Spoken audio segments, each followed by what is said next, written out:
Uhum. A gente vê e sabe como é que esse país funciona.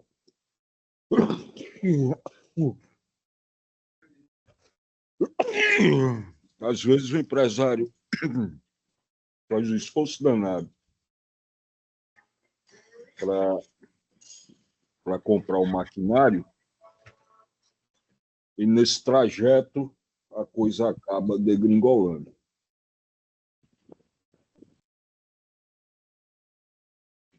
Fiquei atento à sustentação, inclusive na perspectiva de pedir vistas desse processo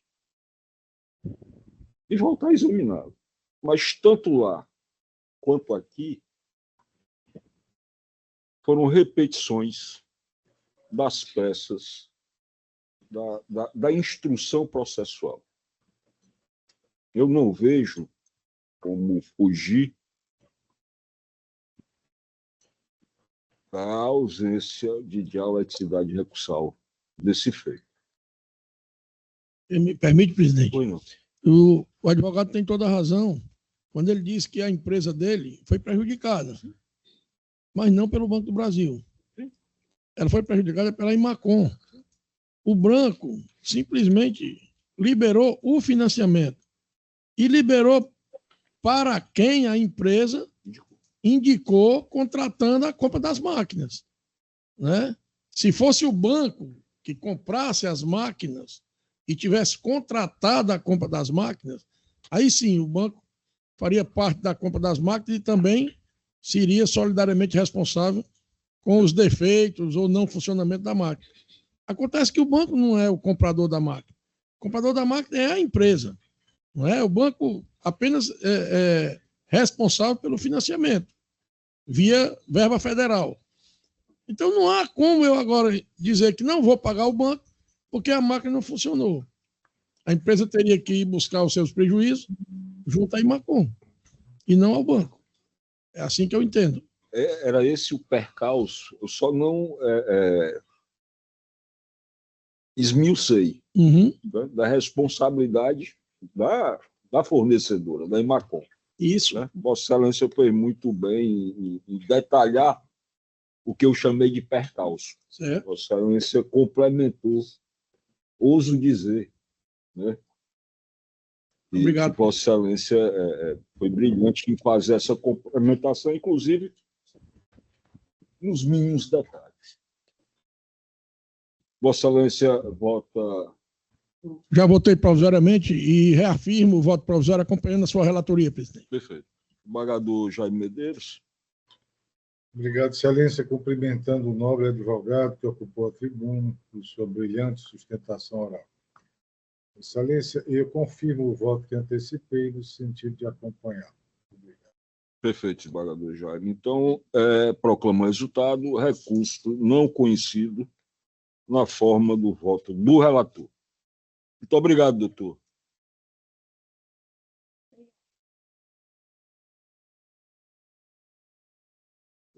Muito agradecido. Um bom dia a todos. Bom dia ao senhor. Na sequência, faço o pregão do processo número 102 da pauta, apelação civil número 016661253/2018, apelante Instituto Brasileiro de Educação Continuada Limitada, ME, advogado solicitante Dr. Armando Hélio Almeida Monteiro de Moraes, apelado Banco Bradesco S.A., advogada solicitante doutora Mariana Batocchio Stuart, relator desembargador José Evandro Nogueira Lima Filho. Ambas as partes solicitaram sustentação oral. Doutora Mariana Batocchio Stuart. Oi, bom dia. Bom dia, doutora. Posso iniciar? O apelante não compareceu? Só um momentinho, doutora, por favor. Combinado, obrigada. Deixa eu ver só o requerimento dele.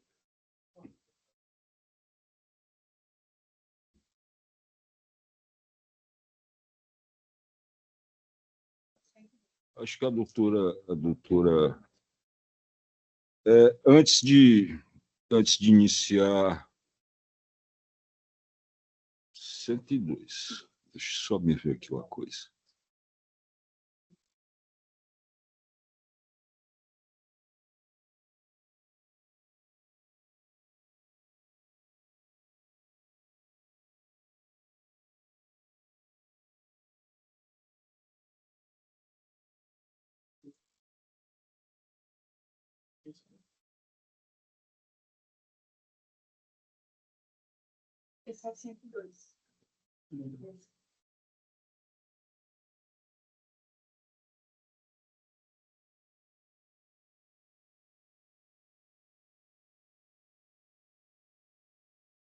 Perfeito. Eu queria ouvir, desembargador, o senhor veio em substituição ao doutor Hélio?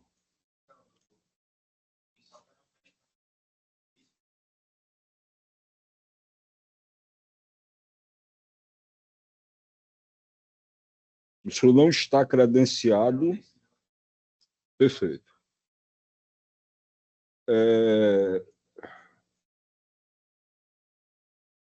Houve um requerimento nesse feito, eminentes pares, em que o motivo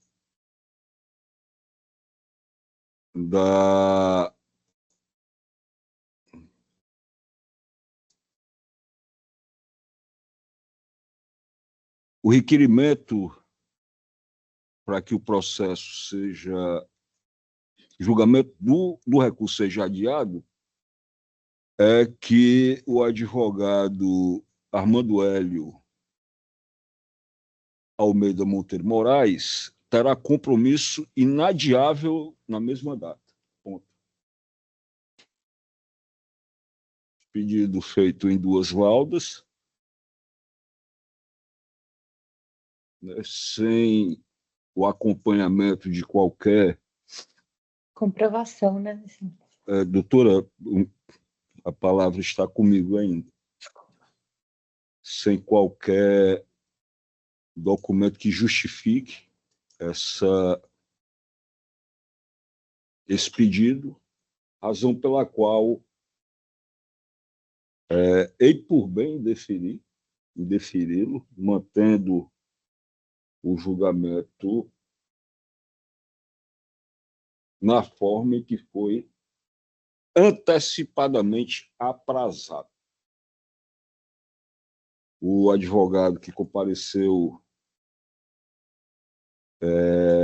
afirmou não ter o devido credenciamento para substituir o doutor Armando Hélio e dou seguimento ao referido julgamento.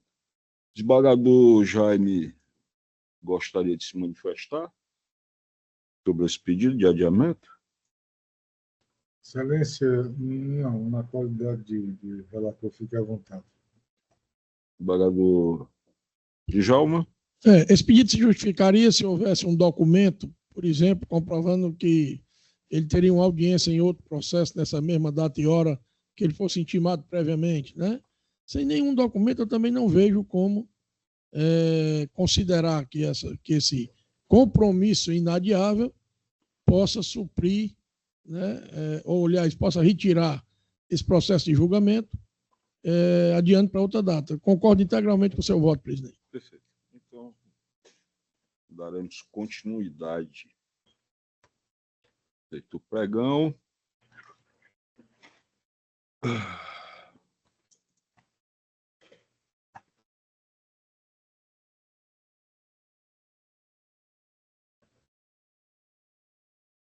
A doutora pela apelada, quem é? Doutora representa o apelado do banco. Bradesco. Doutora Mariana, é isso? Doutora Isso, Mariana Batoque Stuart. Isso, correto. Perfeito. representa os interesses do Banco Bradesco S.A. Isso. Doutora, a senhora dispensa a leitura do relatório? Dispenso, sim, Excelência. Perfeito. Eu gostaria também de... Já houve um julgamento provisório, tá? Os demais desembargadores já lançaram os respectivos votos no sistema, tá? E nesta votação provisória, o seu constituinte tem as pretensões atendidas. Legal. A senhora, diante disso, dispensaria a sustentação? Sim, sim. Se for pela manutenção da sentença, né, que seja improvido recurso, sim, eu dispenso. Perfeito. Então, ficarei circunscrito aqui ao caput da emenda. Direito civil, tributário e do consumidor. Apelação civil, ação de reparação de danos materiais e morais. Julgamento antecipado da lide. Possibilidade. Transferência de informações bancárias ao fisco municipal.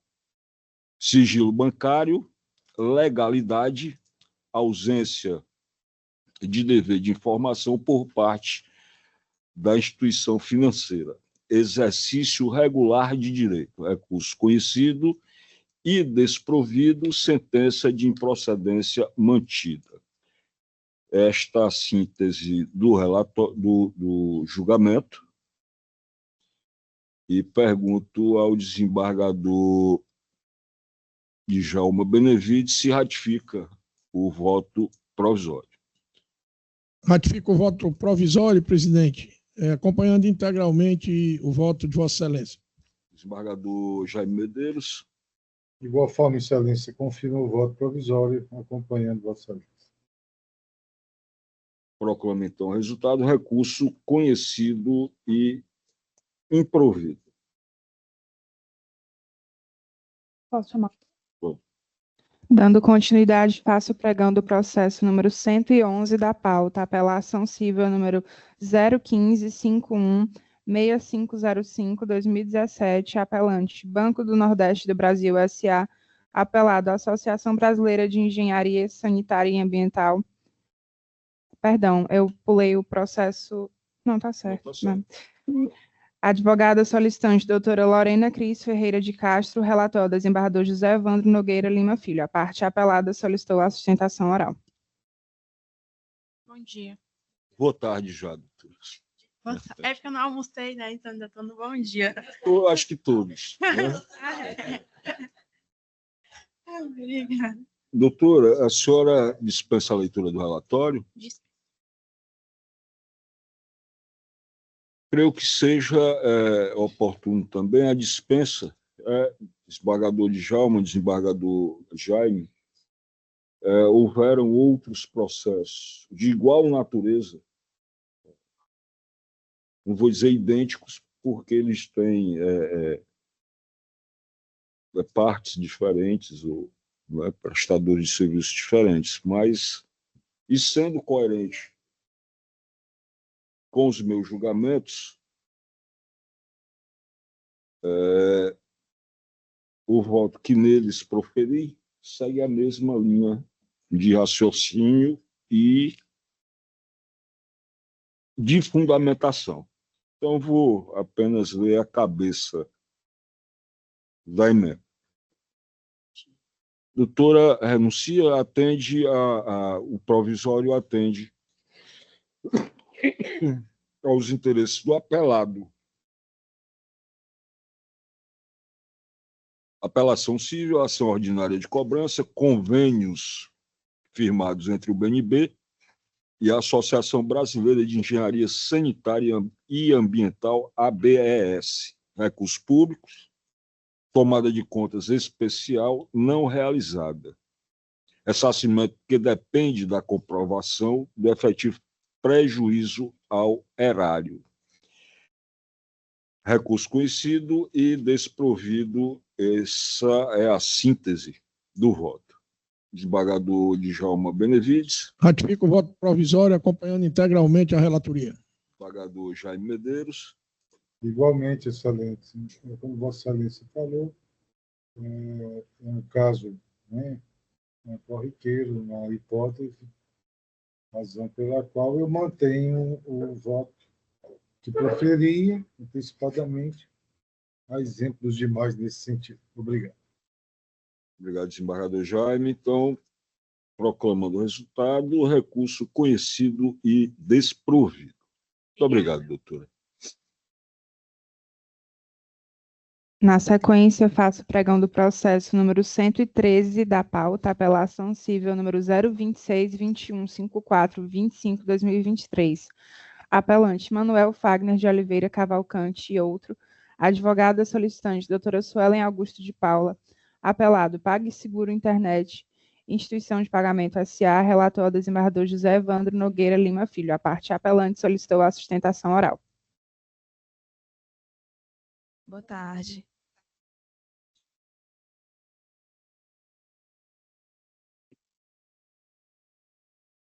Doutora Suelen Augusto de Paula. Correto, Excelência. Então, boa tarde, doutora. A senhora dispensa a leitura do relatório? Dispenso sim, Excelência. A senhora tem um prazo regimental de 15 minutos para a sua sustentação oral. Muito obrigada. Inicialmente, gostaria de saudar essa nobre Câmara, desembargadores, representantes do Ministério Público, da Defensoria Pública, advogada que nos acompanha presencialmente e virtualmente, bem como todos os servidores que acompanham a presente sessão.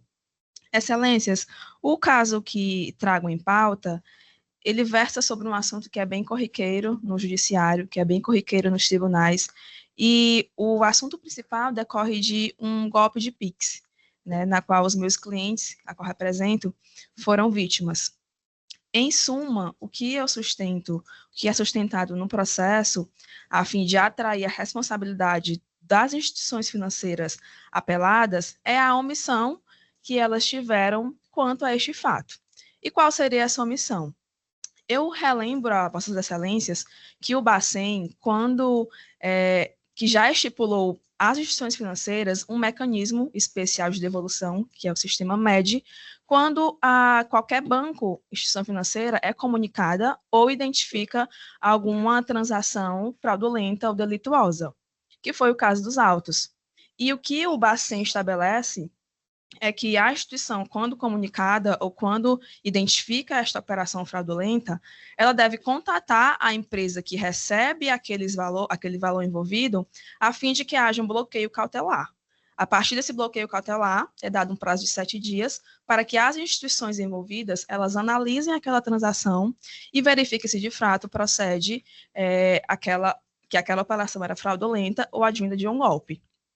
E no caso dos autos, excelências, é evidente a omissão das instituições financeiras porque elas não comprovaram que adotaram essa medida nos autos. Tanto em defesa, em contestação, como em instrução processual, não houve por parte das apeladas nenhuma comprovação que essa medida foi adotada. E assim, houve de fato um descumprimento ao que o Bacen estabelece. Não houve, inclusive, em instrução processual, quando os prepostos dos bancos foram ouvidos, estes sequer puderam esclarecer como é que era o procedimento interno do banco nessas ocasiões, nessa hipótese dos autos. Né, o que, de fato, o que eu trouxe foi que houve uma confissão ficta em relação ao fato que versa o processo. E falando-se de eventual culpa dos consumidores, também não persiste. Primeiro porque, assim, quando houve o fato delituoso praticado por terceiros, tão logo os meus clientes comunicaram este fato às instituições bancárias, bem como registraram o boletim de ocorrência. Todavia, diferentemente do que eles esperavam, não houve por parte das instituições bancárias, que foram 3, a PagSeguro, o Itaú e o Bradesco, nenhuma providência adotada em relação à ocorrência. E a sentença de mérito, ela entendeu pela ausência de culpa das instituições bancárias, por ter entendido que aquele fato ele não foi praticado por terceiro, mas sem culpa, né, da instituição bancária. E, de fato, foi um fato praticado por terceiro, mas a súmula 479 do STJ, ela já consolida que, nos casos de fraude praticado por terceiro, a instituição financeira ela é responsável de forma objetiva. E essa responsabilidade, ela se consolida pela omissão que as instituições tiveram a não adotar o sistema médio, a não aplicar o caso em concreto. Inclusive, eu pontuo um fato a Vossas Excelências, de que todas as transações, todos os valores envolvidos, eles foram creditados em uma conta de pagamento da PagBank. E a PagBank, ela sequer trouxe aos atos qualquer providência que tenha adotado em relação a essa conta de pagamento. Então, ela, ciente que aquela conta de pagamento estava sendo utilizada para a prática de ilícitos, ciente da concretização desses ilícitos, nada trouxe em relação a alguma suspensão dessa conta, ao bloqueio dessa conta, não trouxe nada. Então, de fato, é evidente a omissão, é evidente que, nesse caso, tem que ser desestimulada as instituições bancárias ao não assegurar aquele direito que é dos seus clientes. Então, por essa razão, é que eu venho pedir a Vossas Excelências, venho requerer o provimento do apelo a fim de que a sentença de mérito que foi improcedente seja reformada, a fim de que os pedidos sejam atendidos. E agradeço desde já a atenção de todos.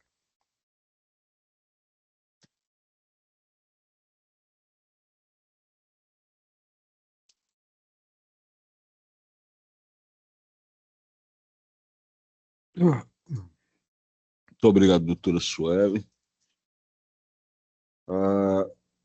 Até pelo princípio de transparência que rege esta Câmara, tenho a informar aos pares que recebi a doutora em despacho, sempre que vão me procurar, porque o processo já está pautado, e quando eu pauto, o voto já vai junto, e voltei ao voto,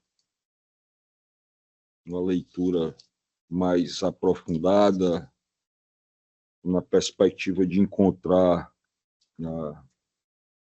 algo que precisasse ser corrigido, ou suprimido, ou acrescentado, não encontrei.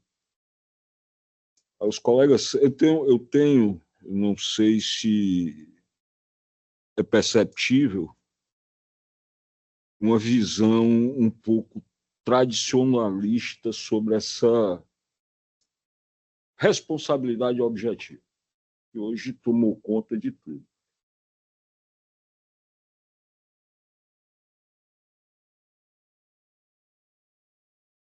Eu vi, não sei se eu falei aqui, desembargador Djalma, desembargador Jaime, de um julgamento numa corte do Canadá, com relação à prova da contratação. A instituição X estava contratando com uma pessoa, mandou a cópia do contrato via aparelho de telefone, tá? E recebeu como confirmação do contratante. Ok. É emoji aquilo ali? É emoji o nome? Um emoji, uma figura. Tá?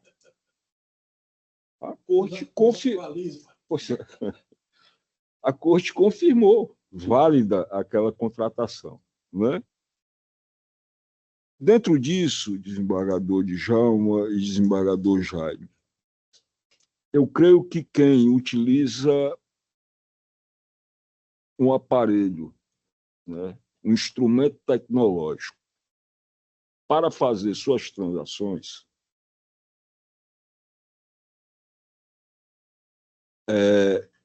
tem, mesmo porque isso é bombardeado diariamente, é golpe, é golpe, é golpe, é golpe. Né? Eu recebo, em média, 10 por dia. É correio. Receita Federal, desembargador Djalma Benevides. Tá? Com dados que eu não sei onde foi conseguido. Tá? Pedindo que eu corrija isso aqui, e já vem um código de barra.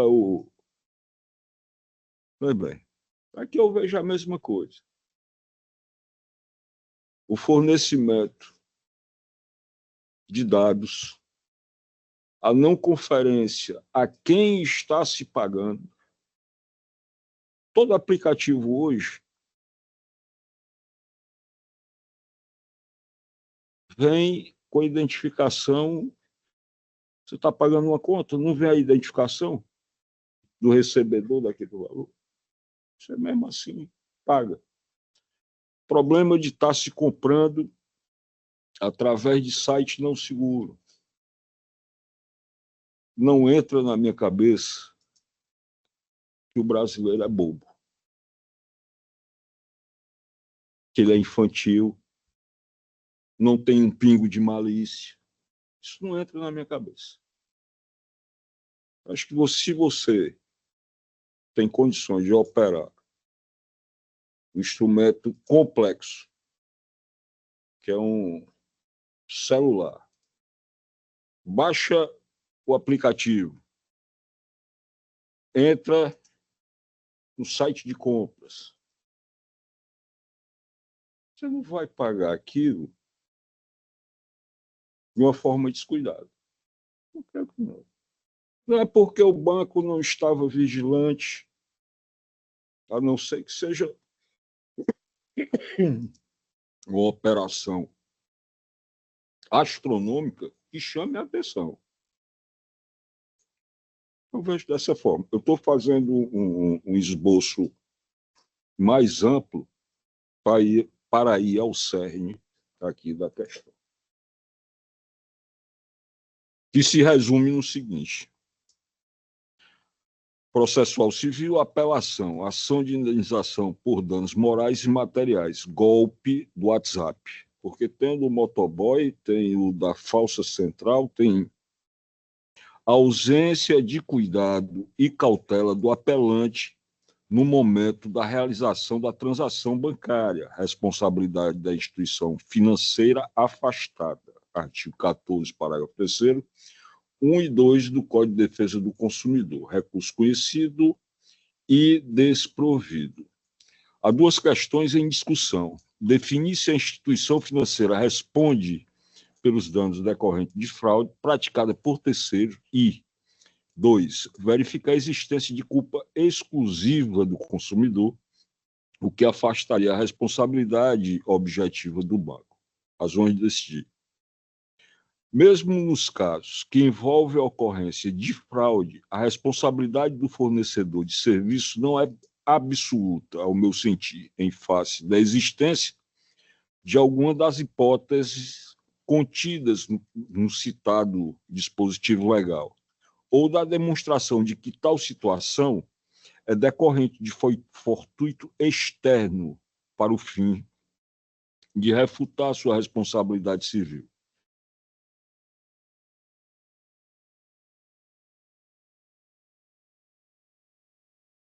Em análise do contexto fático probatório dos autos, entendo que a hipótese se amolda ao fortuito externo, de modo que resta caracterizada a excludente de responsabilidade, esculpida no artigo 14, parágrafo 3º, inciso 2 do CDC, culpa exclusiva de terceiro, sobretudo porque o fato, golpe do WhatsApp, não tem relação de causalidade com a atividade do fornecedor, sendo absolutamente estranho ao produto ou serviço. É incontroverso que a parte autora, por livre e espontânea vontade, efetuou transferência para uma conta do fraudador. Assim, não há falha na prestação de serviço, o que afasta a responsabilidade objetiva do banco, configurando-se, então, em responsabilidade exclusiva da vítima ou golpe de terceiro.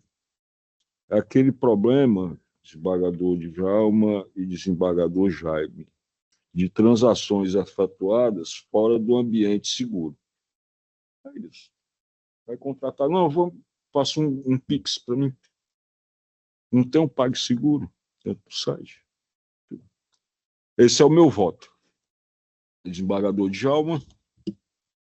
Já votei provisoriamente, presidente, e também penso da mesma forma que o senhor pensa e expressou no seu voto. Né? A responsabilidade objetiva do banco deve ser aqui mitigada, vamos dizer assim. Né? Por quê?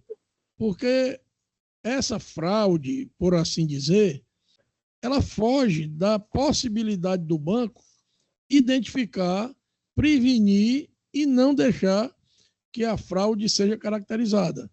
Não é falha no sistema do banco, é falha da pessoa física.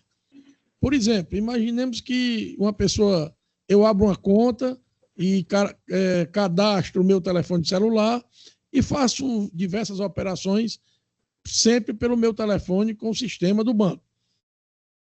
Um outro telefone com outro IP ingressa na minha conta e faz um empréstimo. Aí eu entendo que o sistema do banco falhou, porque ele não identificou que o IP não era o do meu aparelho, que eu uso regularmente, mas não é a mesma coisa. Né? Aqui sim, o sistema do banco falhou e a responsabilidade é objetiva. No caso que se cuida, como Vossa Excelência bem destacou, é a parte que transferiu de livre vontade o dinheiro. Claro que ela foi enganada, mas não pelo banco, né? Ou pelo sistema do banco. Ela foi enganada porque não teve, como Vossa Excelência destacou aí, as cautelas necessárias. Então, não vejo como a gente aplicar, no caso, a responsabilidade objetiva. Tá certo? E por isso que eu, conforme votei provisoriamente, acompanho integralmente o seu voto. Mas eu queria lhe pedir só para fazer um destaque, doutora, e parabenizar que, para mim, a sua defesa em plenário foi a melhor de hoje. Parabéns. Muito obrigada. A mesma postura que ela teve aqui, ela teve em despacho também. Muito bem. Tá? Muito clara, muito objetiva. Parabéns, doutor. Desembargador Jaime Medeiros.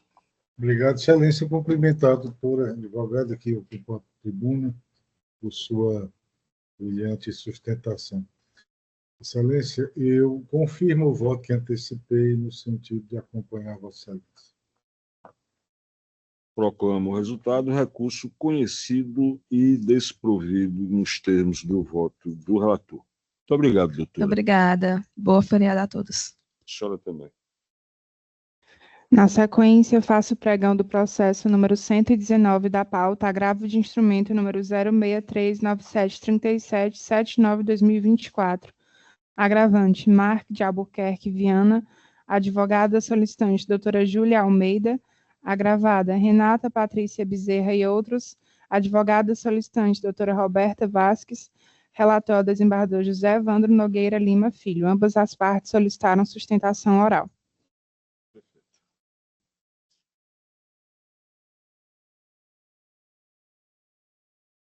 As advogadas, doutora Renata e doutora Júlia e doutora Roberta dispensam a leitura do relatório? Sim, Excelência. Eu agradeço a compreensão. Pois não, doutora. Vossa Excelência tem a palavra por 15 minutos. Boa tarde a todos. Desembargador Evandro, na figura do relator. Doutora, veja só se está ligado, por gentileza. Pronto? Ok. Pronto, agora acho que está melhor. Boa tarde a todos. Boa tarde ao desembargador Evandro, na figura do relator, desembargador Djalma, desembargador Jaime. Cumprimento também o membro da Defensoria Pública, a doutora Ana Cristina. Cumprimento a doutora Roberta, minha colega.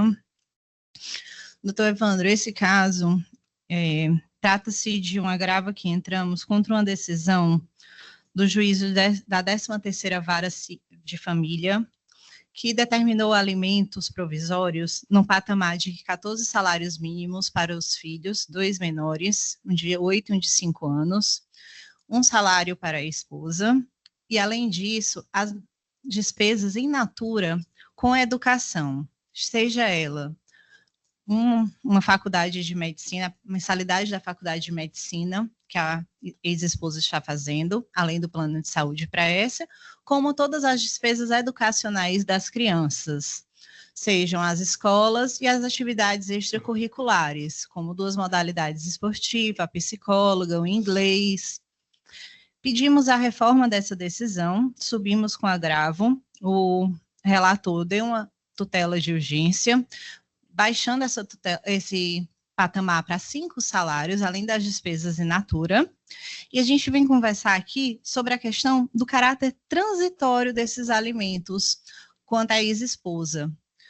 Está sendo pago para ela uma faculdade de um valor elevado de medicina, sendo que essa esposa já possui outros 2 cursos de graduação, já possui 2 ensinos superiores de fisioterapia e de enfermagem, com inscrição ainda ativa no Corém, e tem capacidade laborativa. E o caráter transitório dos alimentos, eu acho que vai de encontro à decisão do juiz de primeiro grau, visto que ela já não está no final da faculdade, ela ainda está no início. Seria uma longa jornada para se pagar esses alimentos que têm um caráter transitório. O STJ fixa que ele tem um limite, ele não é ad eterno. Ainda faltam cerca de 4 anos para essa ex-esposa acabar a faculdade. Ademais, também existe a necessidade da contribuição, visto ser uma pessoa jovem, saudável, com capacidade para o labor. Entendemos que as despesas in natura das crianças devem continuar, da educação, por parte do pai, visto que ele contribuía, mas também que essa pensão ela deve ser adequada, visto que a gente juntou os comprovantes dos impostos de renda dos últimos 2 anos do pai, ele ofere renda média de 40 salários mínimos, as despesas in natura só das crianças com a educação, fora os 5 salários que estão estabelecidos, ultrapassam R$10.000. Esse pai também tem que ter meios de sobreviver dignamente. Agradeço a atenção e passo a palavra para o presidente da sessão. Obrigada. Muito obrigado, doutora. Doutora Roberta. Excelentíssimo senhor desembargador, relator, Evandro Nogueira Lima, excelentíssimo senhor desembargador Djalma Teixeira Benevides, excelentíssimo senhor desembargador Francisco Jaime Medeiros Neto, excelentíssimo procurador de justiça, defensora pública, serventuários, aguerridos e combativos colegas advogados aqui presentes, da qual cumprimento na pessoa da doutora Júlia Almeida. Boa tarde a todos. Bom, antes de entrar no mérito do presente processo, eu gostaria de iniciar aqui minha fala ressaltando que esse processo ele deve ser julgado e analisado sob a perspectiva de gênero do CNJ. Essa mulher ela é vítima de brutal violência, não só física, mas psicológica e principalmente patrimonial, tanto que possui medidas protetivas deferidas em seu favor. Então, feita essa preliminar, eu gostaria de, até aproveitando também a fala, com toda a vênia aí que eu discordo da colega Júlia, de alguns pontos relevantes para que a gente possa decidir de uma maneira correta esse processo. O primeiro ponto que a gente deve levar em consideração é a completa dependência financeira da ex-esposa em relação ao agravante. Não se pode desconsiderar que essa mulher, neste momento, excelências, não possui condições de arcar com o alimento dos filhos e nem mesmo de se manter dignamente sem a ajuda do ex-marido. Ela é estudante de medicina, uma escolha, uma decisão da família, faculdade essa que sempre foi paga integralmente pelo ex-marido. Marido este, vale a pena ressaltar aqui, que a fez largar a profissão de enfermeira para cursar a medicina. Então, não pode agora o agravante querer, com a separação, magicamente, que simplesmente a esposa largue a faculdade de medicina e passe a ter uma capacidade financeira para contribuir neste momento com o seu sustento e a dos seus filhos. Então, ao contrário, com toda a vênia do que alega o agravante e a colega Júlia na sua sustentação oral, essa mulher não exerce qualquer tipo de atividade remunerada. Ela se dedicou ao casamento, as 2 gestações e a decisão familiar de cursar medicina. Então, é óbvio que agora nós sabemos do caráter transitório dos alimentos, mas é necessário que essa mulher termine a faculdade e não simplesmente volte abruptamente depois de anos e anos e anos, que o próprio ex-marido nunca quis que a mesma exercesse, que era a enfermagem. Muitas vezes dizia que ganhava R$2.000, que ela tinha que, de fato, exercer a medicina. Então, para que ela possa contribuir com alguma fatia ou uma boa fatia dos alimentos dos filhos, ela precisa terminar essa faculdade. Isso é óbvio, excelências, óbvio. O segundo ponto em relação que eu gostaria de comentar aqui é em relação às necessidades dos infantes. Comprovou-se documentalmente, essas crianças são crianças de altíssimo padrão. Comprovou-se documentalmente que essas despesas dos filhos perfazem um total aproximado de R$44.000. Os menores, excelências, só de atividades escolares e extracurriculares, têm um gasto mensal de mais de R$10.000. Despesas com psicóloga, babá, mais de R$5.000. Então, a gente não pode aqui, magicamente, abruptamente, desconsiderar o altíssimo e milionário, e eu ressalto aqui, milionário padrão de vida que essas crianças e essa mulher vivia. Então, os menores hoje residem em um imóvel de luxo, que o agravante faz questão de ressaltar que foi adquirido antes do casamento, de sua propriedade exclusiva, e alega também no seu agravo que as despesas de condomínio, aluguel, devem ser desconsideradas porque os menores estão nesse imóvel e não têm esses gastos. Mas, leda engano, excelências, nós comunicamos no agravo que, após a interposição do agravo do mesmo, ele já notificou extrajudicialmente os agravados para saírem do imóvel. Então, deve ser considerado no cômputo da pensão o valor de um aluguel digno. Então, é importante que, e aí foi um dos motivos que ele alegou no seu agravo, que não havia necessidade de aluguel, mas há sim, tanto que os agravados foram notificados extrajudicialmente.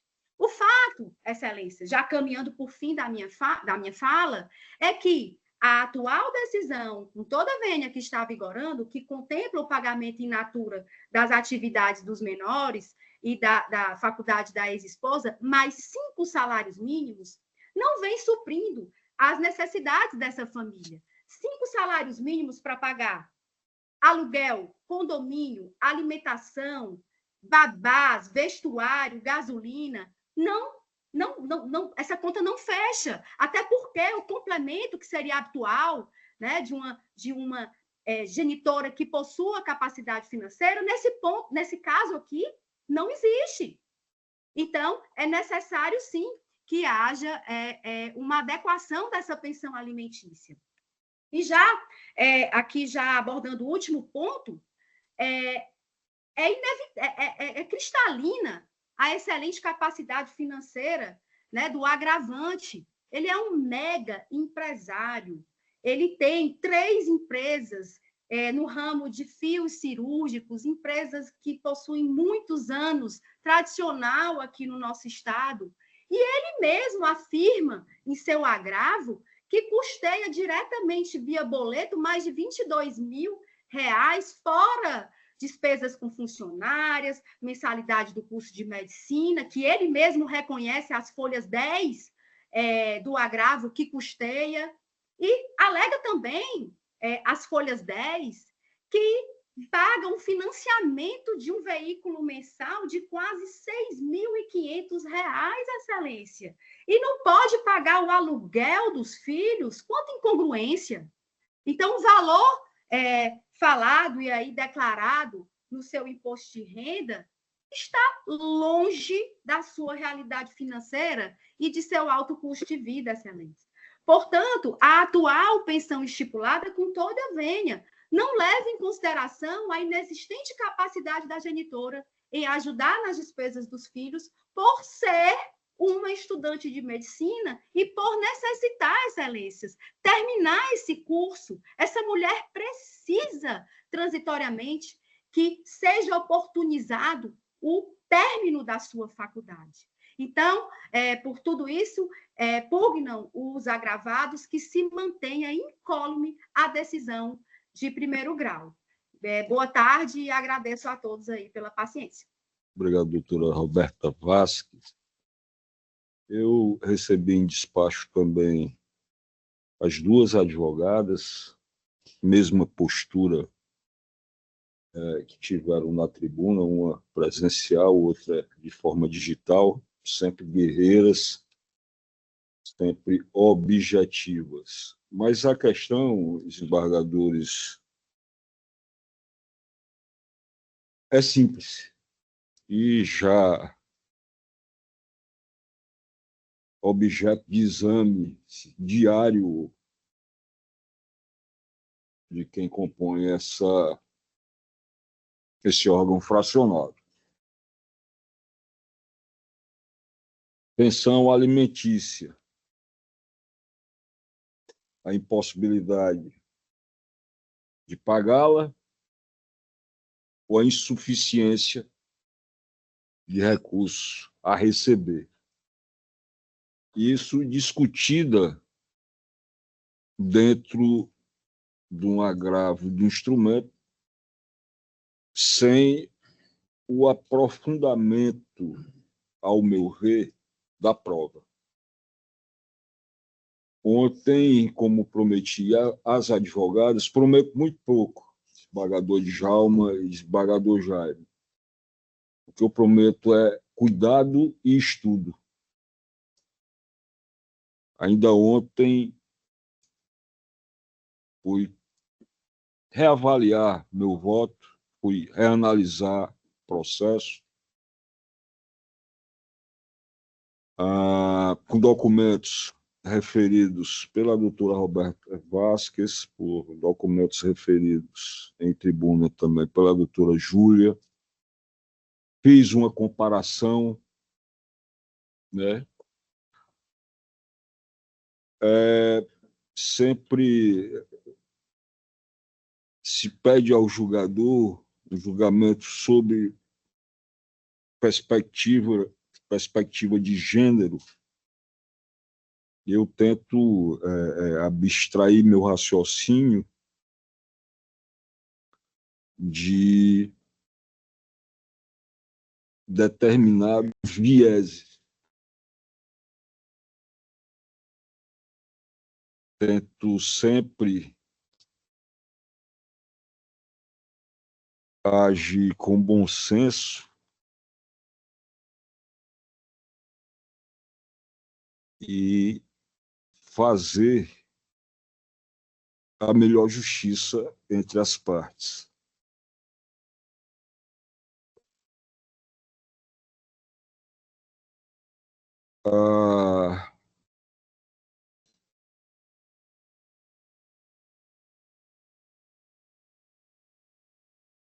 A agravada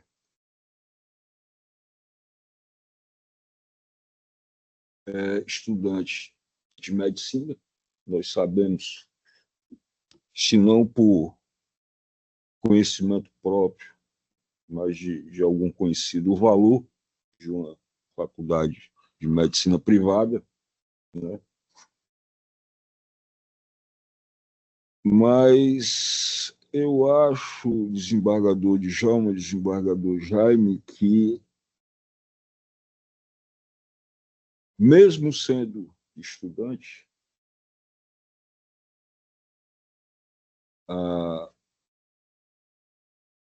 a Virago deve contribuir com a manutenção do estilo de vida dos filhos, dela própria, com a manutenção da família. Sei que é um curso duro, né? Como todos o são. Se você quiser ser um bom profissional, você tem que estudar, tem que se dedicar, tem que ter tempo para uma especialização, uma pós-graduação. Eu, na época de faculdade, trabalhava 2 expedientes e ia para aula à noite. Já tinha uma filha.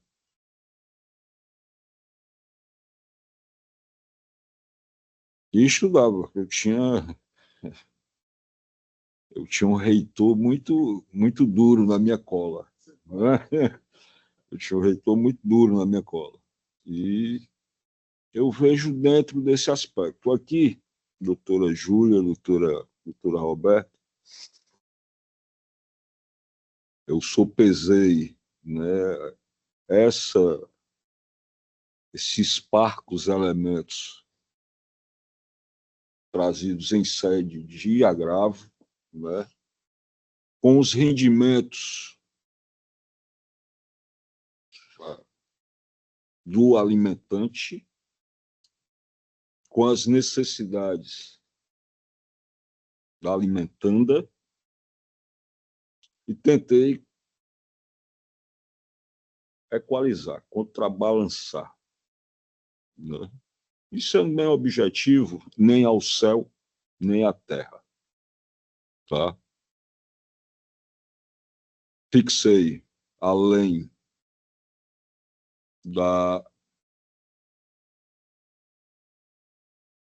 das providências ou alimentos in natura, eu fixei a pensão em 9 salários mínimos. Até porque pode, no decorrer da demanda, sofrer alteração, ou para mais ou para menos, no sentido de que provas outras sejam carreadas aos autos. Resumindo, agravo de instrumento e agravo interno, recursos julgados conjuntamente na mesma sessão. Perda do objeto do agravo interno, recurso prejudicado, ação de alimentos acumulado com alimentos provisórios, filhos menores e resignação em face da decisão que fixou a verba de 14 salários mínimos, além dos gastos já pagos in natura. Minoração devida, manutenção, no entanto, do padrão de vida.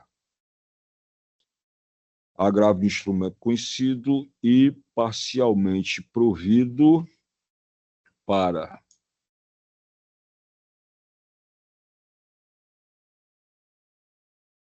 dar parcial provimento, mantendo sob a responsabilidade do réu as despesas mencionadas na guerreada decisão de primeiro grau, pagas in natura, ao tempo em que garanta ao polo ativo a manutenção de moradia congênere em caso de desocupação do imóvel, cujas despesas devem ser suportadas, devem ser de responsabilidade do demandado. Este é o meu voto e colho o voto do desembargador Djalma Benevides.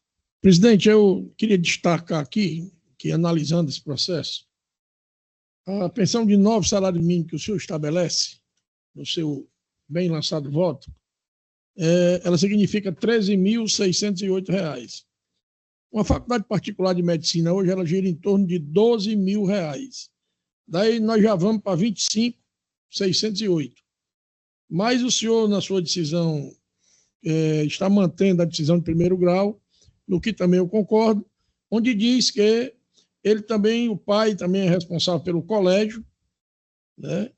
2 crianças nesses colégios aí, vai aí aproximadamente mais R$ 4.000. A matrícula, que também é R$ 4.000 por cada um em janeiro, já vai mais 8. O material escolar, que desses colégios de primeira linha gira em torno de R$ 4.000. Fardamento, que não é tão... O reforço escolar, futebol, karatê, inglês e plano de saúde. Plano de saúde, o plano de saúde, mesmo das duas crianças, ele não vai menos do que aí, o quê? R$ 2.500, não é?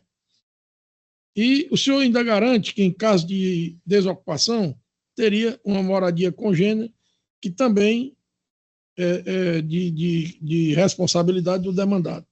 Então, eu acho que é uma pensão já bem, na forma que o senhor estabeleceu, ela já é bem substancial, né? E você destacou com muita propriedade, Vossa Excelência destacou com muita propriedade, que esses valores podem ser alterados após a devida instrução no processo principal. Mas eu queria também destacar uma coisa importante. A pensão do ex-cônjuge, ela é exceção. Ela não é regra, não é isso? E ela se limita a uma decisão temporal. 1 ano, 2 anos, até que esse cônjuge possa retomar a sua vida e ingressar na força produtiva de trabalho. Aqui o juiz a dar liminar, ele não fixou prazo. Ele disse que ele deve pagar o valor da faculdade, né? Então, eu acho que isso também deve ser levado em conta, porque se ele tivesse estabelecido que era 2 anos, a partir dali ela deveria pagar a faculdade. Ele manteve o pagamento da faculdade e Vossa Excelência está mantendo no seu voto. E isso também deve ser levado em conta. Por isso que eu já votei provisoriamente. Parabenizo Vossa Excelência pelo voto. Não é fácil a gente decidir alimentos, né? Entra o coração, entra a razão, entra tanta coisa pelo meio. Mas eu acho que a sua decisão, como o senhor disse, nem ao céu, nem tanto à terra. Foi uma decisão equilibrada, justa e legal. Por isso eu acompanho integralmente, presidente.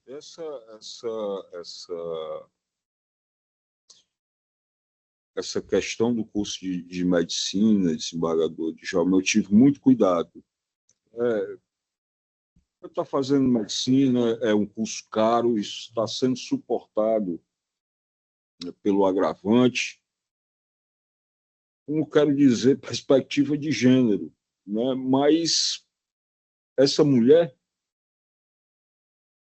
daqui a pouco, vai necessitar menos ou não vai sequer necessitar desse homem. Entendeu? A gente faz uma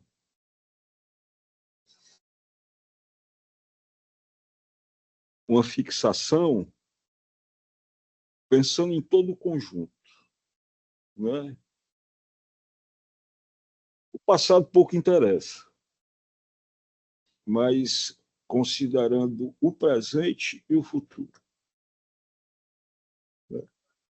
Nessa questão aqui, o passado não interessa. A violência, é matéria a ser perquirida em outro tipo de demanda, em outra seara. O que me chegou foi isso e eu tentei examinar, não com acessibilidade pessoal, mas isso é inerente à função de julgador. Mas, como eu já disse, tentando distribuir justiça da melhor forma. Desembargador Jaime.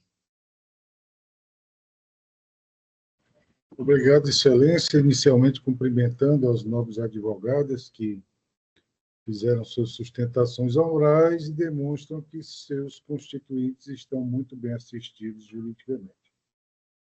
Excelência, é lógico, né, que, lamentavelmente, nessas situações de divórcio, de separação, existe naturalmente uma diminuição, né, um captis diminuus na realidade das partes. Aqui se falou sobre a transitoriedade, né, dos alimentos devido à ex-mulher, e isso já é tema bem fixado no Superior Tribunal de Justiça.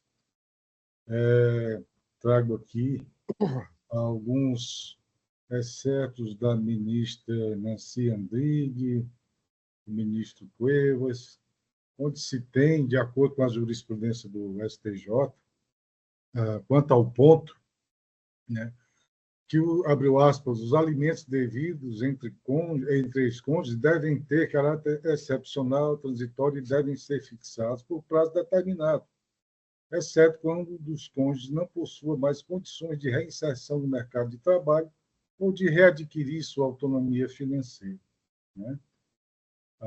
Essa transitoriedade, de acordo com os julgados da Corte, serve apenas para viabilizar a reinserção do ex-cônjuge no mercado de trabalho ou para o desenvolvimento da capacidade de sustentação por seus próprios meios e esforços, uma vez que, abro aspas, o fim do casamento deve estimular a independência de vidas e não o ócio, pois não constitui garantia material perpétua. No seu voto, o ministro Vilas Boas Cueva reafirmou o entendimento do STJ de que, abro aspas novamente, não se deve fomentar a ociosidade ou estimular o parasitismo nas relações entre ex-cônjuges, principalmente quando, no tempo da separação, há plena possibilidade de que a beneficiária dos alimentos assuma, em algum momento, como muito bem observou a Vossa Excelência, a responsabilidade sobre seu destino, evitando prolongamento indefinido da situação de dependência econômica de quem já deixou de fazer parte de sua vida.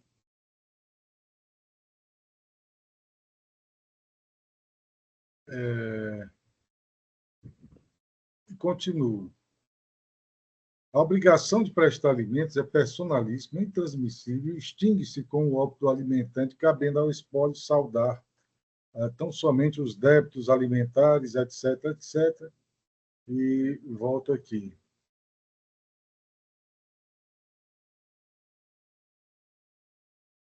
O dever de alimentos entre ex-cônjuges com longo período separado decorre além do binômio necessidade e possibilidade da inexistência de outro parente com capacidade para prestar alimentos que tem o dever legal de lhe assistir. Bom, o cerne aqui da questão é que a ex-cônjuge, né, tem nível superior, já é formada, quer dizer, ela já tem a capacidade de reinserção no mercado de trabalho, ela é jovem, apta ao trabalho, não há nada aqui, não há nada nos autos, né, que leve à conclusão de sua incapacidade de reassumir, né, a independência de sua vida e, inclusive, como muito bem observou Vossa Excelência, em breve tempo, a sua plena independência financeira.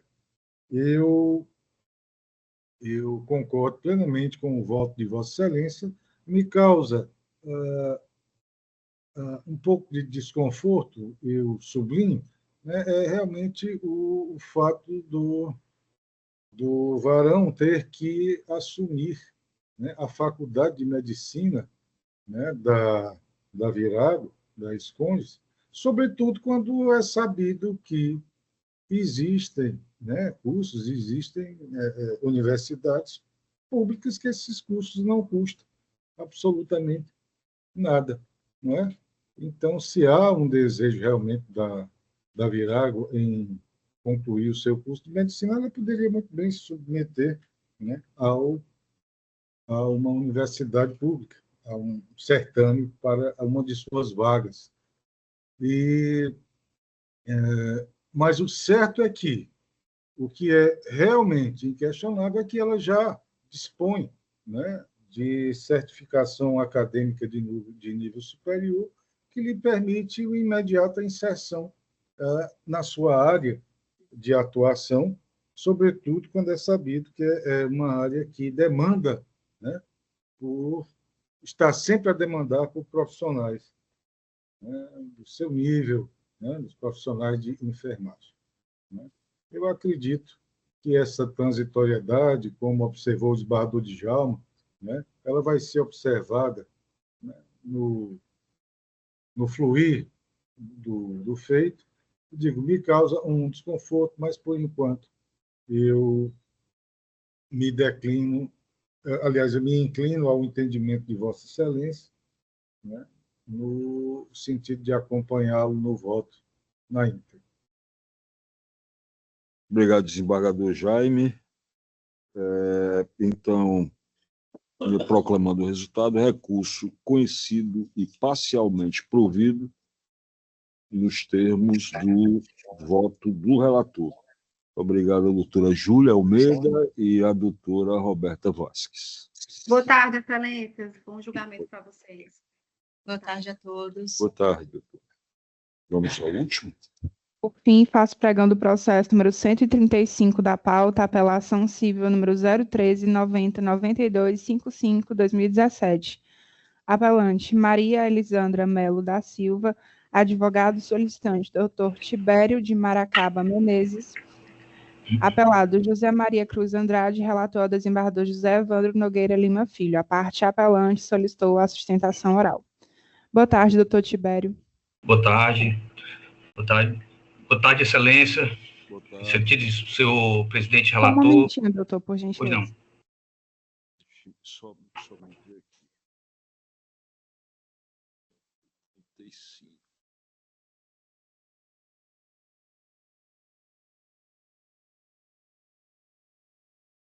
Estou tentando aqui, doutor, equalizar o serviço. Tudo bem, excelência.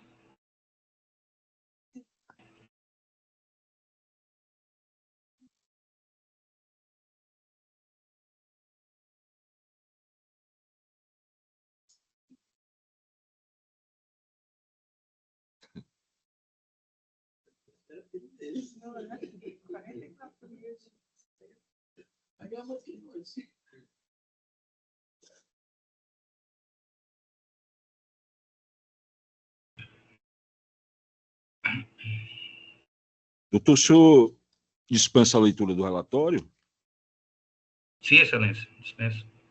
O Caminhada senhor a tem um hora. prazo- o senhor tem um prazo regimental de 15 minutos para a sua sustentação oral. Tudo bem. Obrigado. O doutor defende os interesses Maria Elisandra de Maria Elisandra. Melo da Silva. Ela é autora da possessória, doutor? Não, ela é a apelante, né? A apelada, no caso. A autora é a senhora... É o espólio, É o espólio de José Maria Andrade Cruz Filho. Cruz Andrade Filho.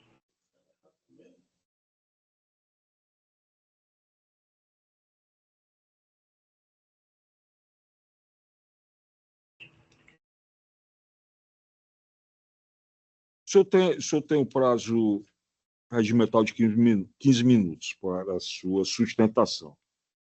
Ok, excelência, muito obrigado. O senhor dispensa a leitura do relatório, não é? Isso. Pois não. Dispenso, sim. Pois Fique à não. vontade, doutor. Primeiramente, eu gostaria de agradecer essa oportunidade e essa aula de direito nessa manhã que eu acompanhei, né? E nobre relator, doutor José Evandro Nogueira, excelentíssimos desembargadores da quarta turma de direito privado, representante da defensoria, demais serventuários da justiça e demais colegas que ainda estão presentes aí. Excelência, com o devido respeito, passo a sustentar a manutenção da sentença que corretamente julgou a improcedência da ação possessória, movida pelo espólio de José Maria Cruz de Andrade, em face à minha constituinte, a senhora Maria Elisandra Melo da Silva. Mas, entretanto, restou indeferida a impugnação à justiça gratuita, requerida desde o começo, desde o início dessa contenda, e ainda ficou, e ao final, restou a sentença silente quanto ao pedido de justiça da apelada, né, que dando ensejo justamente ao recurso adesivo que nós ingressamos. Neste contexto fático, tratando dessa apelação com o recurso adesivo, onde, paralelamente a isso, foi reconhecida a união estável lá no processo, na 18ª vara, processo 014-6108-94-2016, já se encontra reconhecida a união estável da apelada e o falecido, né, no período de 2009 a 26 de abril de 2016, data do seu óbito. Ressalto também que esse reconhecimento repercute diretamente na legitimidade da posse exercida pelo apelado. Durante todo esse período, o apelado conviveu sob o mesmo teto com falecidos, exercendo a posse justa, mansa, pacífica e contínua no imóvel e entre os seus bens também. Não houve esbulho, nem interrupção da posse, muito menos clandestinidade. A coabitação era pública e notória. A ação possessória, portanto, não era via adequada, como bem reconheceu a sentença. Caso o espólio desejasse discutir a titularidade dominial, deveria fazê-lo por meio de ação petitória, conforme pacífica jurisprudência do STJ. No quesito, e muito importante também, que é um ponto que é em atenção especial nessa sustentação, diz respeito à admissibilidade do recurso adesivo interposto.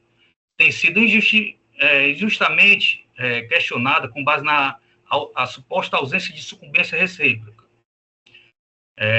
Com a devida vênia, isso não procede. Houve, sim, a sucumbência recíproca. Ela está clara nos autos. A apelante, Maria Elisandra, formulou desde o início a impugnação à concessão da justiça gratuita ao espólio, sob o argumento de ausência de hipossuficiência econômica. Bom, essa impugnação foi indeferida pelo juízo, que configura derrota parcial da parte vencedora. E nesse momento, é nesse momento que se configura a sucumbência recíproca. A parte que venceu no mérito não teve o êxito em uma de suas prestações processuais relevantes, porque, segundo o STJ, autoriza plenamente a interposição do recurso adesivo.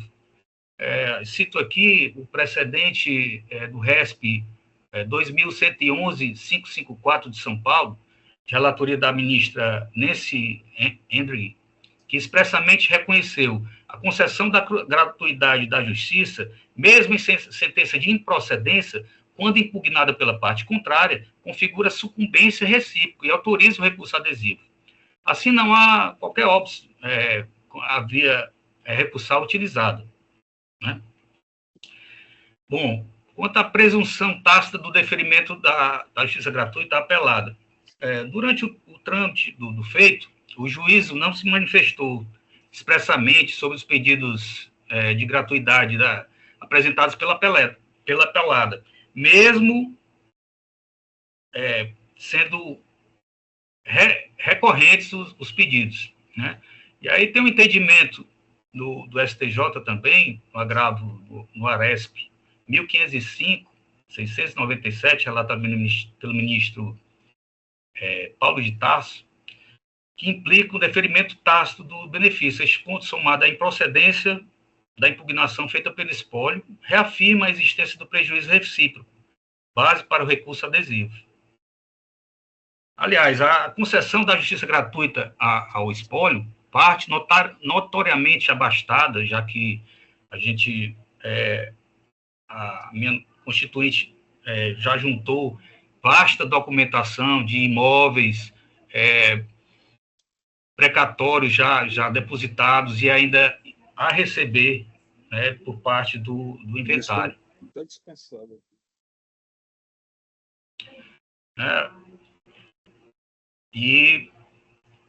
Quanto à incoerência da concessão da gratuidade ao espólio também, né?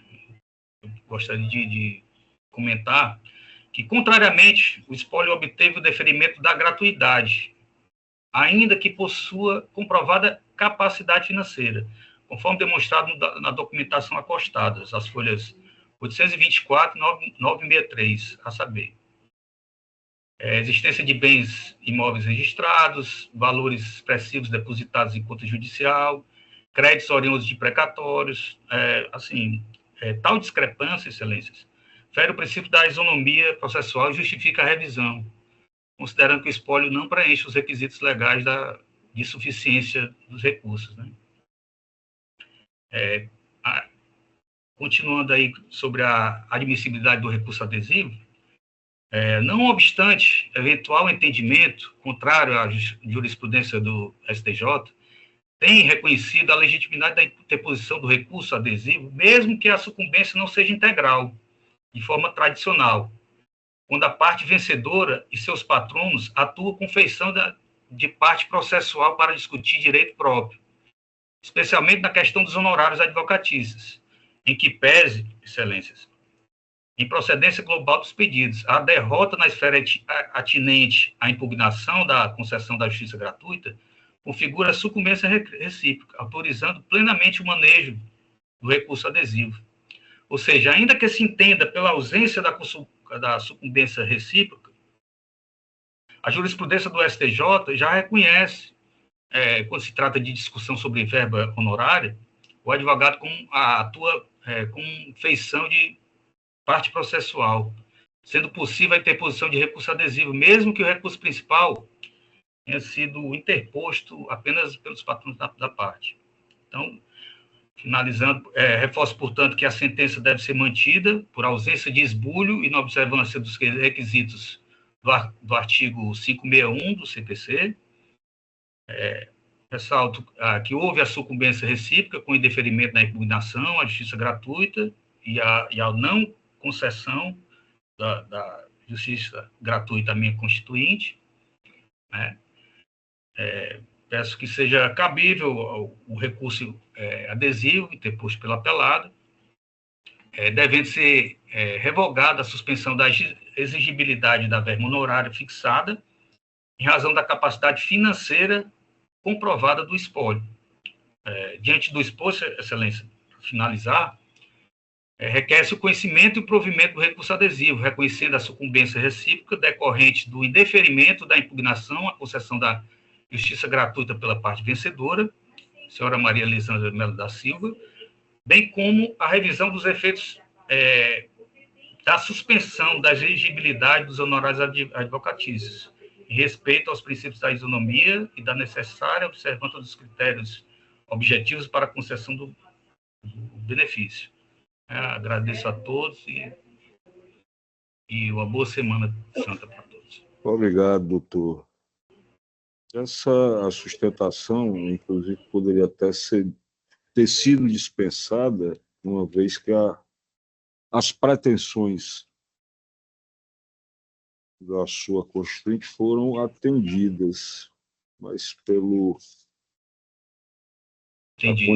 a quantidade de pedidos foi que meio ficou embaralhado. Difícil nós termos uma compreensão rápida e protegê-lo de algum cerceamento.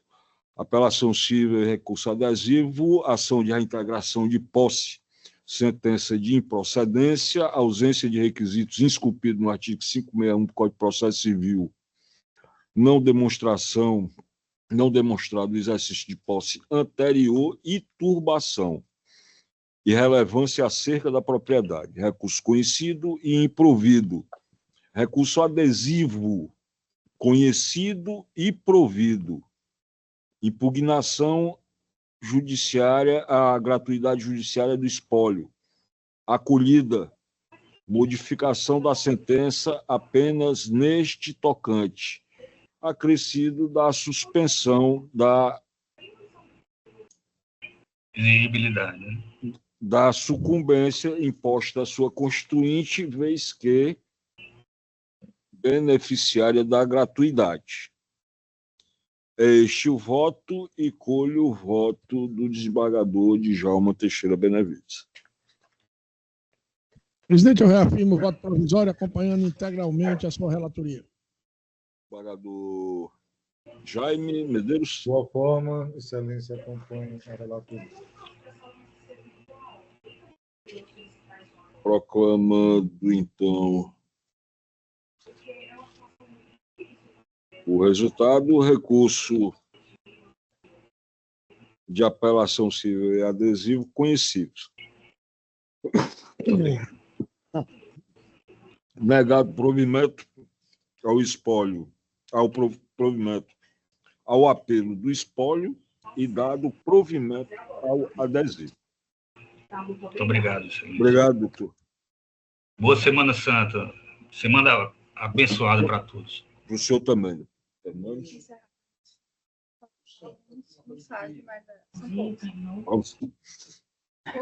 Passando, então, aos processos pendentes de votação no sistema SAGE, faço pregão do processo número 120 da pauta, agravo interno cível número 063973779-2024, barra 50.000, de relatoria do desembargador José Evandro Nogueira Lima Filho, aguardando votação do desembargador Francisco Jaime Medeiros Neto. 120 da pauta SAGE. 120? Ainda está ouvindo, né? Certo. É o agravo interno correlato ao processo número 119, que teve sustentação oral. Tá certo, isso. Então, acompanhe o relator. Viu? Então,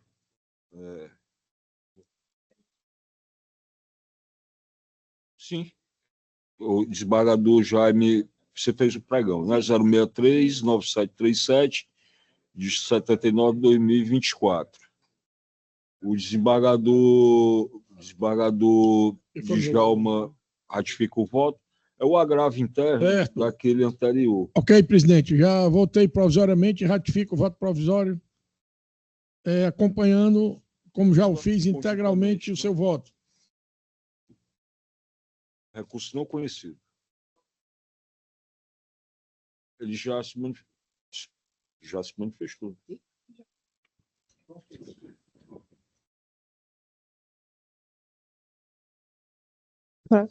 Vamos. Na sequência, o processo número 127 da pauta, embargos de declaração civil número 013256184/2016/50.000, de relatoria do desembargador José Evandro Nogueira Lima Filho. Consta aqui declaração de suspeição ou impedimento do desembargador Djalma Benevides. 127 da pauta.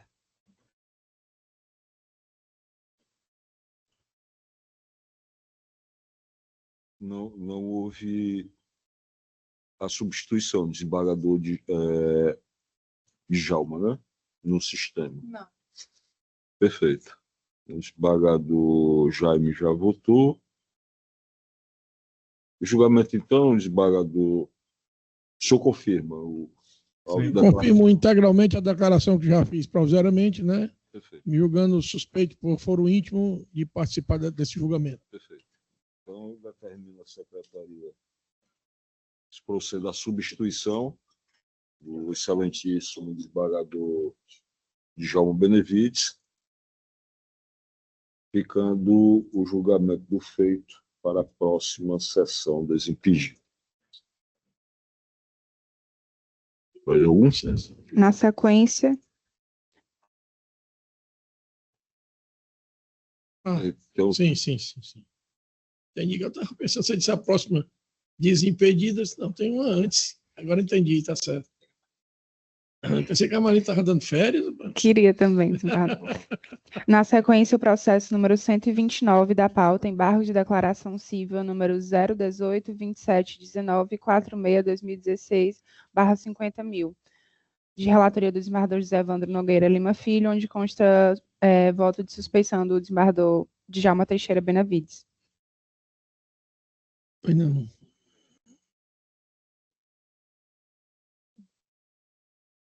Não, né?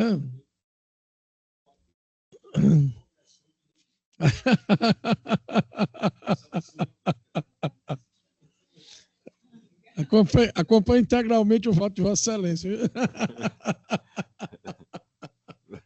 O desembargador Djalma é semelhante. É semelhante, eu ratifico o voto provisório, né? Pela suspeição em razão de foro íntimo. Perfeito. Da mesma forma, eu determino a secretaria da Câmara a inserção do substituto do excelentíssimo desembargador Djalma Benevides e a inclusão do julgamento do processo na próxima pauta desimpedida. Vamos nós, doutora Marina.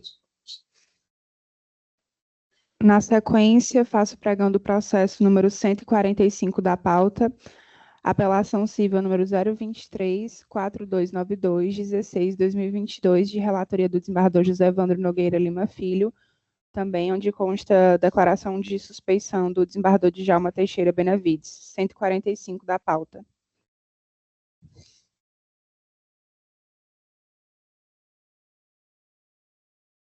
Mesmas partes, desembargador. As partes são as mesmas, presidente. Eu já, provisoriamente, já me declarei suspeito por questão de foro íntimo.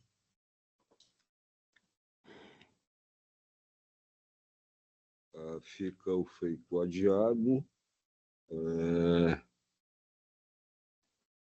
Sob os mesmos fundamentos dos anteriores, determinando a Secretaria a substituição do excelentíssimo desembargador Djalma Teixeira Benavides e a inclusão do feito na próxima pauta desimpedido. E, na sequência, o processo número 146, ele tem um destaque: embargos de declaração civil número 017, 80, 88, 59, 2016/50.000, embargantes de reproduções e eventos Eirélia PP, embargado Nestlé Brasil Limitada e outros, relator do desembargador José Evandro Nogueira Lima Filho.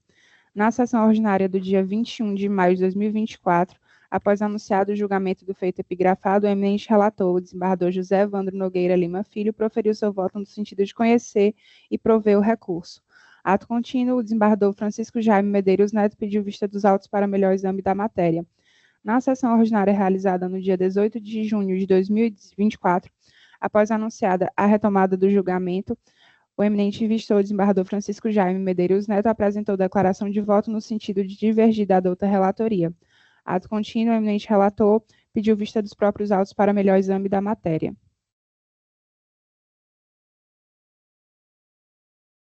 Os autos estão comigo?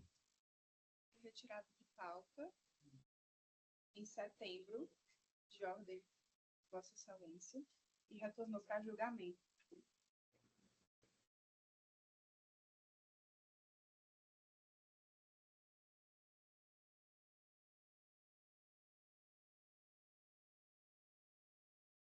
Obrigado. Eu quero sim. Você me mandou ontem ainda, né, Maria?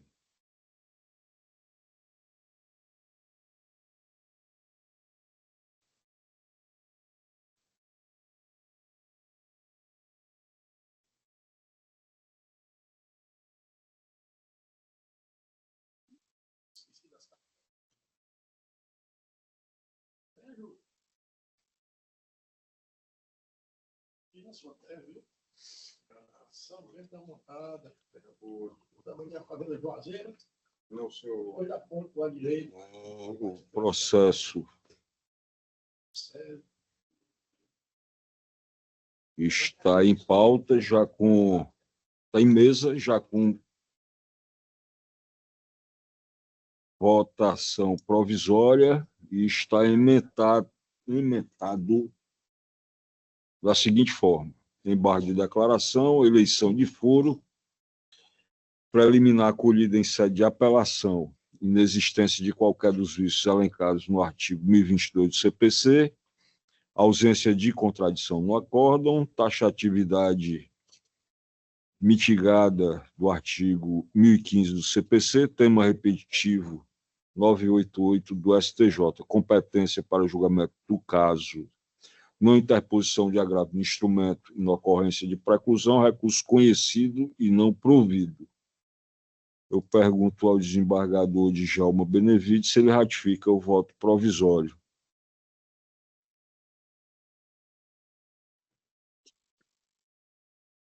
E com o voto provisório, presidente, acompanhando integralmente a sua relatoria. Desembargador Jaime Medeiros. Sim, Excelência, uma vez que houve a conformação, né, dos embargos ao nosso entendimento, eu acompanho Vossa Excelência. Perfeito, desembargador. Então,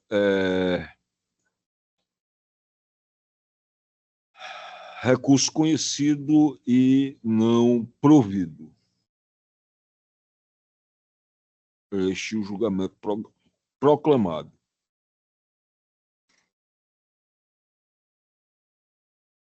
Encerramos os julgamentos. Desembargador Jaime, só me recorde, nesse processo, Vossa Excelência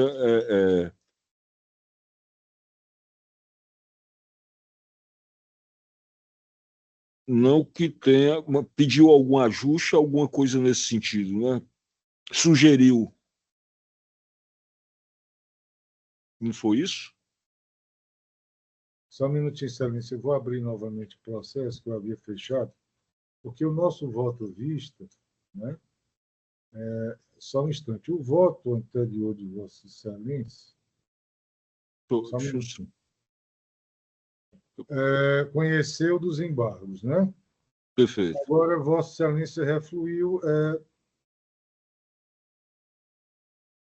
Aliás, o senhor deu provimento aos embargos e agora. Com efeitos. Com efeito infringente. Reconhecido e não provido. Ok, é isso mesmo, porque o nosso voto vista foi no sentido da decisão que Vossa Excelência ora apresenta. Perfeito. Então só aprimorando,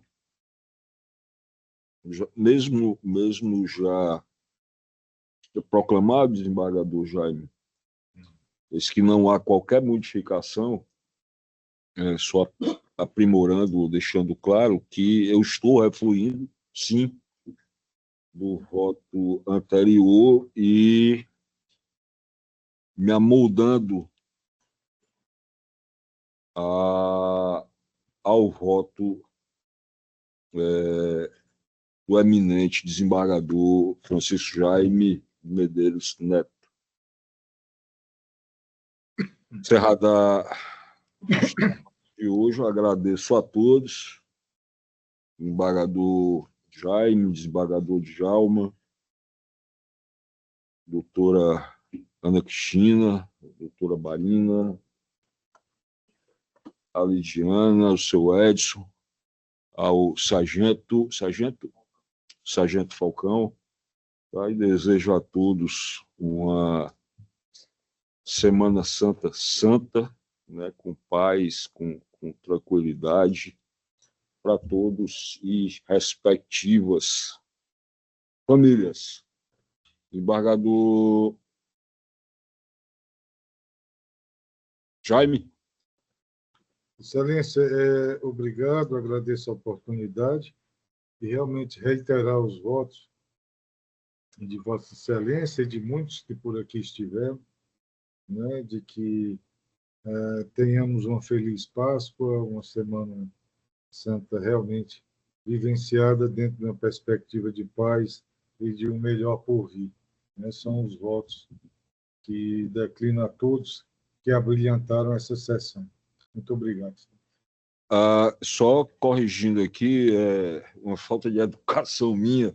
Eu, como sempre, isso aí deve ser a fome e a pressa de ir para casa, de apresentar meus cumprimentos também ao doutor João Eduardo Cortez. Eu fico olhando várias telas, doutor Eduardo.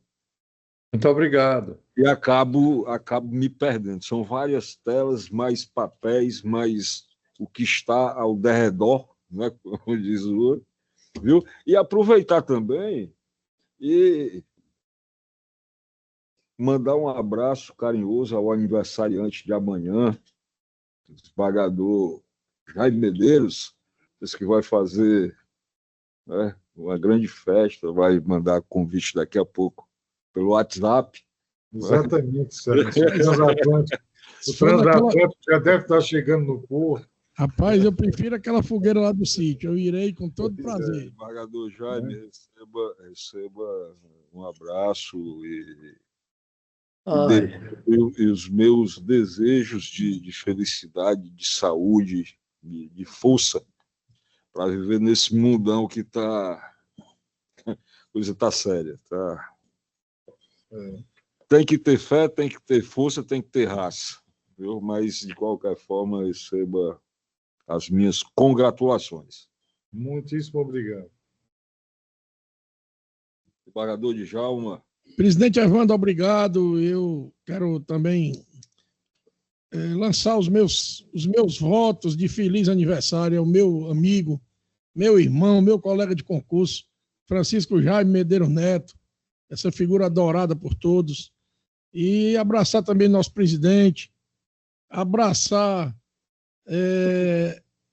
a doutora Ana Cristina, representando a gloriosa Defensoria Pública do Estado do Ceará, abraçar o doutor João Eduardo Cortez. Estive com muito prazer na semana passada na posse, né, de um procurador novo de justiça, com quem eu trabalhei muitas vezes no juizado especial criminal, um homem que eu disse a ele, olha, a único senão dessa posse é que ela deveria ter acontecido pelo menos 10 anos atrás, né? Mas felizmente, doutor Eduardo Cortez, Deus é quem determina a nossa hora e os nossos momentos, né? Agradecer a nossa secretária da Câmara, doutora Marina, agradecer aos advogados que brilhantemente ocuparam essa tribuna, os nossos servidores aqui do Poder Judiciário. E eu recebi uma peça, e eu achei muito interessante, eu queria só rapidamente aqui pedir licença para ler. Domingo de Ramos, né? Significa a entrada triunfal de Jesus em Jerusalém. Segunda-feira Santa, Maria unge Jesus com perfume e Judas a repreende. Terça-feira Santa, Jesus anuncia a traição de um dos 12 e a negação de Pedro. Na quarta-feira santa, Jesus confirma a traição de Judas Iscariotes. Na quinta-feira santa, Jesus institui a Eucaristia e a ordem sacerdotal.